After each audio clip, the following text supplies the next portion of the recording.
नमस्कार, मेरा नाम है ओम प्रकाश यादव और आप देख रहे हैं वॉइस ऑफ रिपब्लिक। जीविका दीदी एक, उनके भाई अनेक। इन दिनों जीविका दीदी पर पक्ष और विपक्ष दोनों मेहरबान है।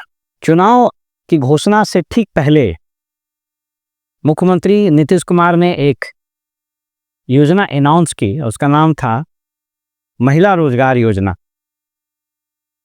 इस महिला रोजगार योजना स्कीम का लबोलबाब ये है कि इसमें लगभग 1 करोड़ महिलाओं को एक मुश्त 10,000 रुपया दिया जाएगा प्रथम किस्त के रूप में।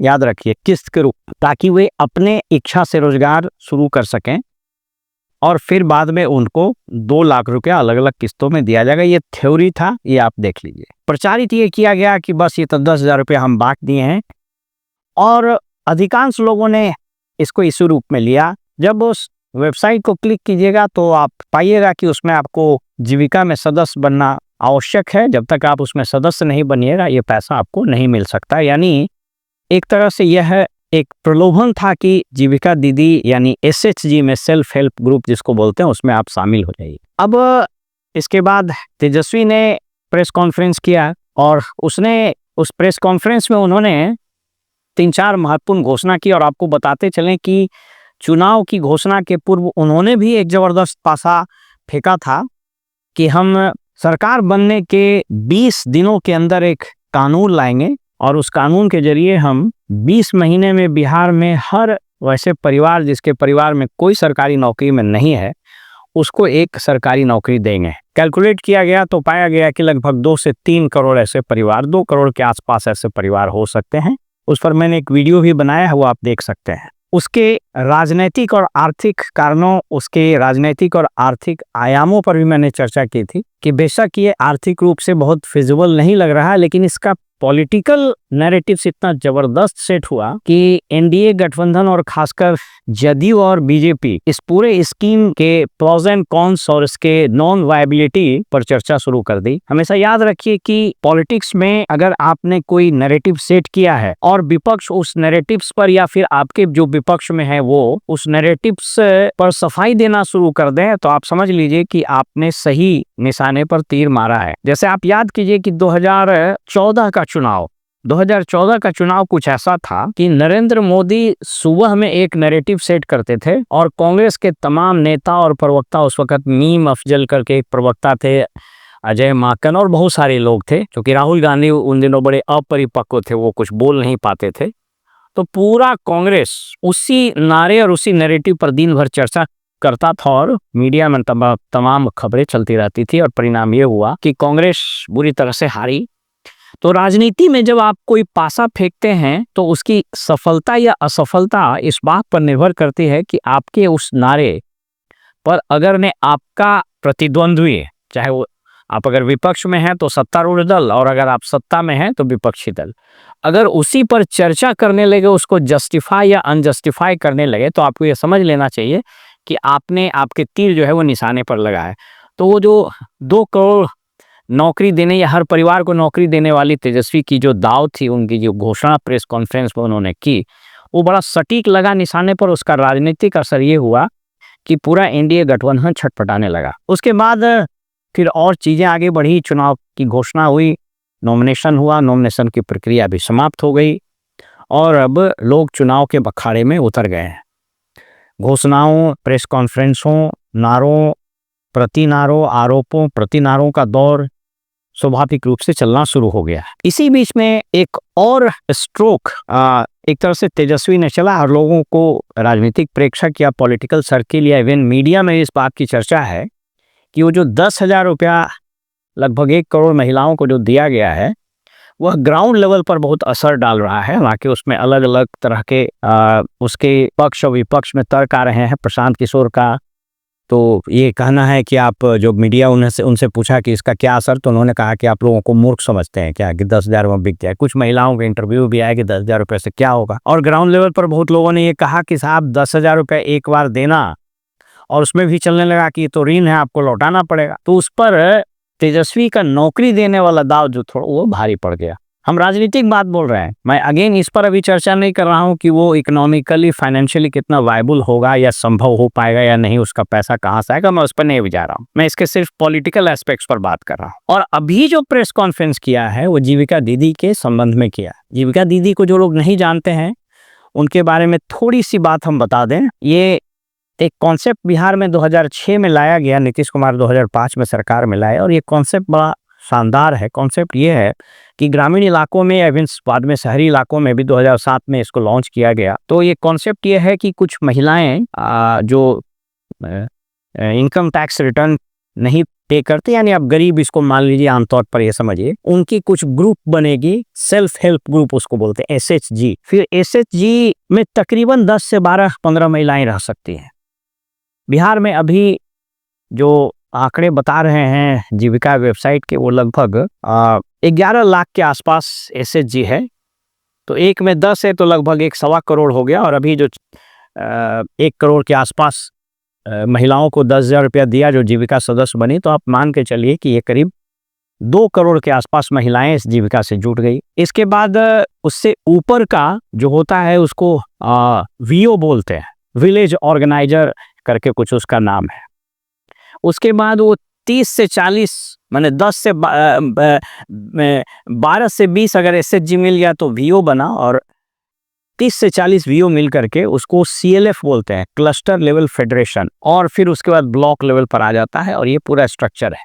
तो आम आदमी इसको पहले ये समझ लीजिए कि क्यों सारे पॉलिटिकल पार्टी इसके पीछे लगे हुए हैं। क्यों मैंने कहा कि एक जीविका दीदी के कई भाई, नीतीश कुमार का तो पूरा पॉलिटिक्स 2006-07 से जीविका दीदी पर आधारित हो गया। ये जो लगभग 1.25 करोड़ का, और अभी जोड़ दीजिए तो 2 से 2.5 करोड़ का जो महिलाओं का एक वर्कफोर्स है, अगर इसके काडर की ही बात करें तो जो दिखाया जा रहा है इसका पूरा काडर ही लगभग 1,58,000 तो काडर है जो उसको मैनेज करता है, जो उसके ऑफिस बियरर्स हैं। तो बहरहाल ये लगभग 2 करोड़ महिलाएं हैं।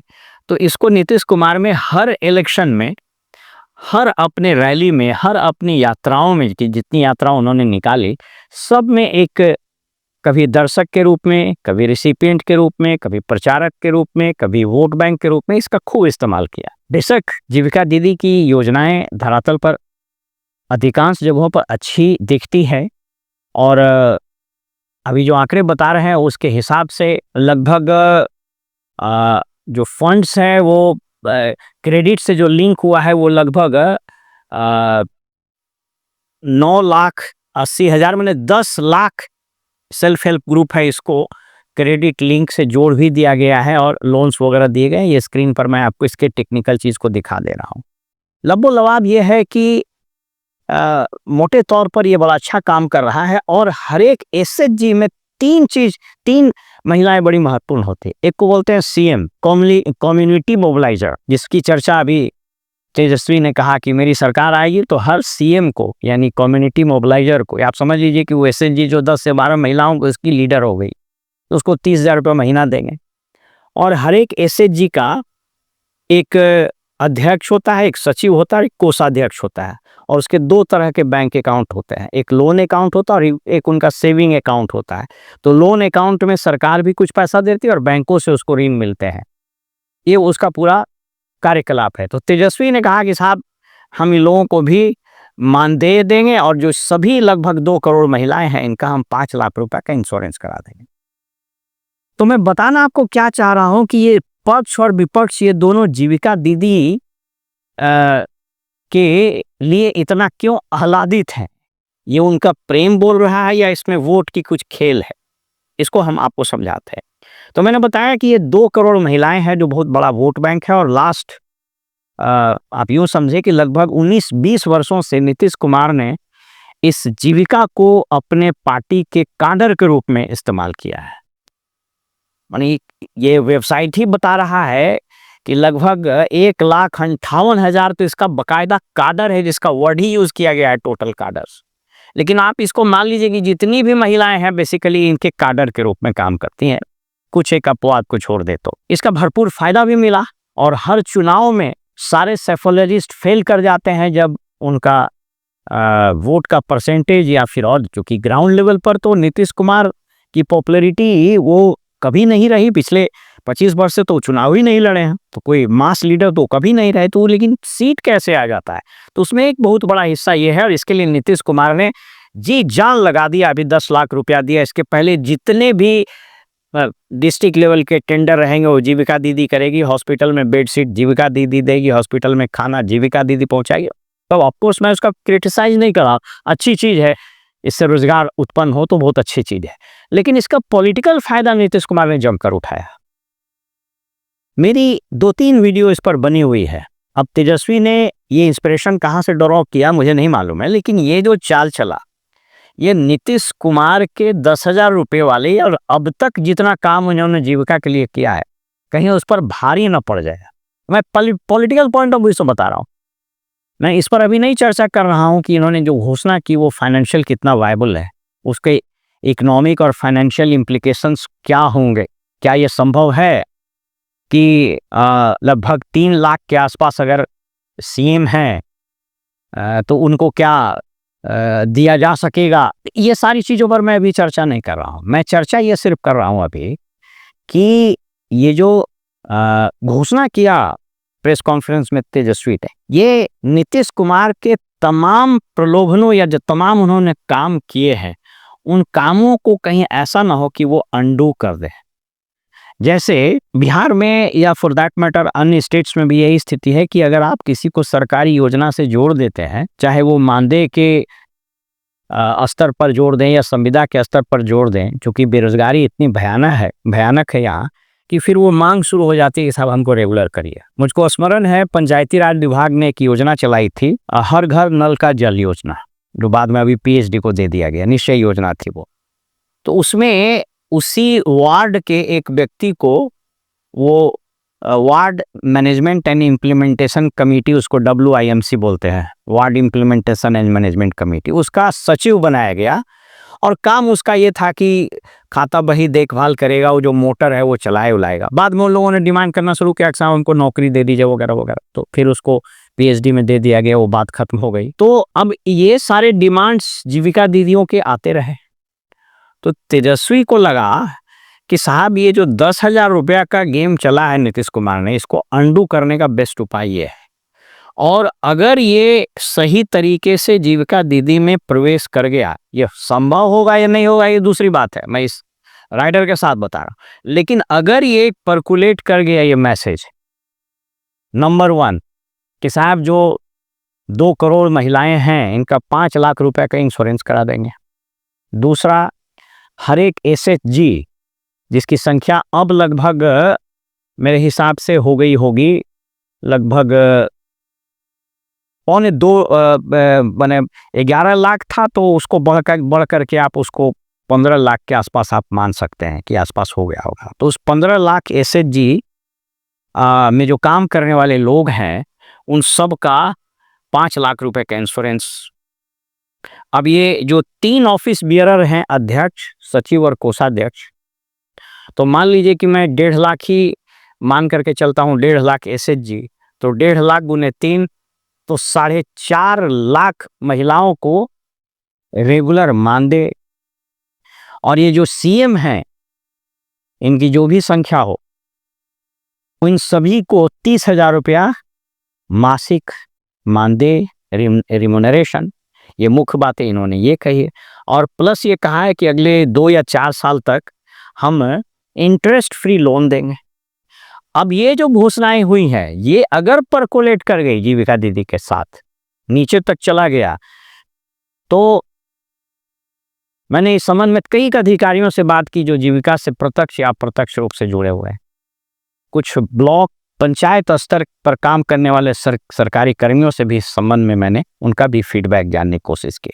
कुछ जीविका दीदियों से भी बात किए, कुछ NGO से बात किए जो इस संबंध में काम करा। उन लोग सब लोग बाय एंड लार्ज इस मत पर हैं कि अगर ये मैसेज डाउन द लाइन चला गया जीविका दीदियों में, तो ये तेजस्वी के लिए गेम चेंजर हो सकता है। क्योंकि एक चीज हमेशा याद रखिए कि जिस तरीके से वो 10,000 रुपये महीने का काट तेजस्वी ने कहा हम कि एक नौकरी देंगे, तो लोगों में ये बात होने लगी कि 10,000 रुपया कितना दिन तक चलेगा, नौकरी तो मेरा परमानेंट है। तो उसमें कुछ जब ये नैरेटिव्स एनडीए ने चलाया कि इतना नौकरी देना संभव नहीं है, उसमें कुछ टीवी चैनल भी कैलकुलेशन, वो मैं अगर नहीं उसके मेरिट पर नहीं जा रहा हूँ। इस सरकार में, इस राज्य में सभी वैसे परिवार जिसमें सरकारी नौकरी, सबको सरकारी नौकरी दे दिया जाए, इट इज इनफैक्ट इम्पॉसिबल। लेकिन इलेक्शन तो नैरेटिव पर चले जाते हैं। जैसे अमित शाह ने भी कहा कि साहब 15 लाख रुपया, एवं मोदी जी ने कहा 15 लाख रुपया हर आदमी के अकाउंट में जाएगा, बाद में कहा कि तो जुमला था। तो इलेक्शन में तो ये दुर्भाग्यपूर्ण सत्य है, और चुनाव आयोग इस मामले में सर्वथा विफल रहा है। लोग धड़ल्ले से घोषणा, आप याद कीजिए टीएन सेशन का जमाना, कि टीएन सेशन के डर से कोई पॉलिटिकल पार्टी घोषणा नहीं करता था।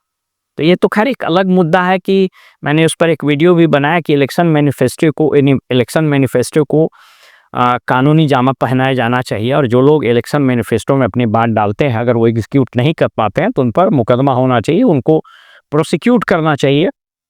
वो सब एक अलग बात है जो लीगल एडमिनिस्ट्रेटिव एंगल का है। मैं सिर्फ पॉलिटिकल बात ये बोल रहा हूँ कि ये जो बात निकली है, ये अब कितनी दूर तक जाएगी ये कहना मुश्किल है, चूँकि समय बहुत कम है।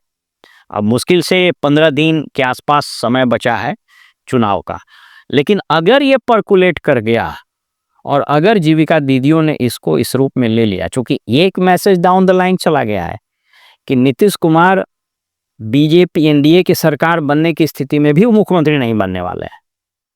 और इस बात को हवा मिली जब अमित शाह ने कह दिया कि साहब वो तो पॉलिटिकल पार्टी ने तय करेगा, माफ़ कीजिएगा, चुने हुए एमएलए तय करेंगे, विधायक दल तय करेगा कि कौन होगा मुख्यमंत्री। तो इस तरह का मैसेज नीचे चला गया है कि हो सकता है नीतीश कुमार मुख्यमंत्री नहीं बने। तो ऐसे में अगर जीविका दीदियों ने इसको एक्सेप्ट कर लिया, तब तो ये पूरा खेल चुनाव का गणित ही बदल सकता है।